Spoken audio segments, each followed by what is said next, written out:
जय भीम, जोहार, भारत माता की जय।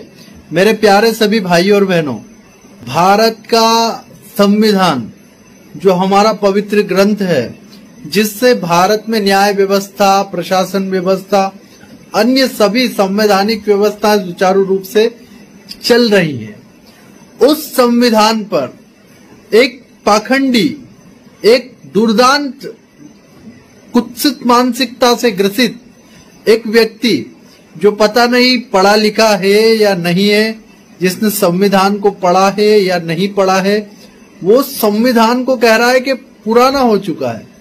यह संविधान रोजी रोटी और न्याय नहीं दे पा रहा। यह बोलने के लिए जो तुम्हें स्वतंत्रता मिली है ना, यह भी संविधान से मिली है। पहले पढ़ो। इस संविधान की खूबियां पूरी दुनिया के अंदर बताई जाती है और उस पर पढ़ाइयां होती है, अध्ययन होता है भारत के संविधान पर। परम पूज्य बाबा अंबेडकर साहब, हमारे देवता, हमारे आराध्य, हमारे भगवान, जिन्होंने शोषित, पीड़ित, वंचित, दलित महिलाओं को, भारत के जन सामान्य को स्वतंत्रता प्रदान करी, एक समानता प्रदान करी, इक्वलिटी दी। दुर्भाग्य ये रहा है कि इस देश में आपके जैसे कुत्सित मानसिकता के, भ्रम को फैलाने वाले दुष्ट यदा कदा आते रहे और उन्होंने इस देश के अंदर पिछड़ों को, दलितों को, आदिवासियों को टारगेट किया। मैं फिर कहना चाहता हूं, अपनी भूल सुधारो।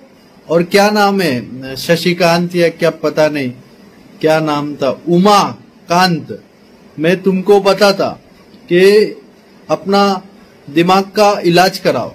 संविधान पुराना नहीं हुआ, तुम्हारा भेजा के अंदर जो सामग्रियां थी वो सब पुरानी हो गई है और इसको अब जला डालो तो ठीक रहेगा। अपने दिमाग के अंदर भरे हुए भूसे को जला दो। प्रेम, समरसता और समन्वय, समानता भारत का संविधान देता है। परम पूज्य बाबा साहब ने बड़े ही गहनता, गंभीरता के साथ अंतिम पंक्ति में खड़े व्यक्ति का भी ध्यान रख के एक ऐसी व्यवस्था संविधान के रूप में हमें दी जो हमें आज इस समय 2021 में इस प्रकार की स्वच्छंदता देती है, स्वतंत्रता देती है कि हम अपना जीवन उन्नति की ओर, विकास की ओर, प्रगति की ओर ले जा सकते हैं। वरना सदियों से हमारे लिए तो बेड़ियां, सदियों से हमारे लिए बैरिकेड्स बनाए रखे थे। सदियों से हमारे लिए एक ऐसे स्थान रिजर्व कर दिए गए थे जिनमें हम रच के, बस के मिट गए थे। तो ऐसा संविधान जो भारत के अंतिम व्यक्ति को, आदिवासियों को, दलितों को, महिलाओं को, पिछड़ों को सम्मान के साथ समानता प्रदान करता है, उस संविधान के बारे में दोबारा बोलने से पहले 1000 बार सोचना। और ये अभी जो तुमने क्या स्लोगन लिखवाए दीवालों पर, ये हटवा लो, वरना वो तो हम हटा देंगे और इलाज, ट्रीटमेंट तुम्हारा मानसिक तुम्हें लेना चाहिए। किसी मनोचिकित्सक के पास जाओ और ये भ्रामक प्रचार, ये कुत्सित मानसिकता का घृणित प्रचार बंद करो। इस प्रकार का विचार लोगों के मन के अंदर पैदा मत करो और संविधान के प्रति थोड़ा भी अगर गलत नजर डाला तो वो नजरें संवैधानिक तौर पर कटघरे में आ जाएगी। तो ध्यान रखो।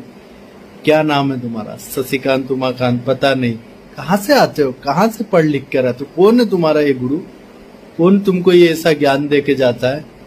थोड़ा हिसाब में रहो, थोड़ा किताब में पढ़ो, है ना। ये इधर उधर व्हाट्सएप, फेसबुक, ट्विटर पर ज्ञान लेकर के ये इस दीवारों पर स्लोगन लिखवाना बंद करो। कोई अच्छे काम करो, दलितों का उत्थान में, उन्मूलन में, आदिवासियों के उत्थान उन्मूलन में आकर के थोड़ा काम करो। उनको पाखंड में, अंधविश्वास में डालने की कोशिश मत करो। अब इस देश का अंतिम व्यक्ति भी जाग चुका है। तुम जैसे दुष्ट, कुत्सित मानसिकता के लोगों के भ्रम में नहीं आएगा। भारत माता की जय। जय भीम, जोहार।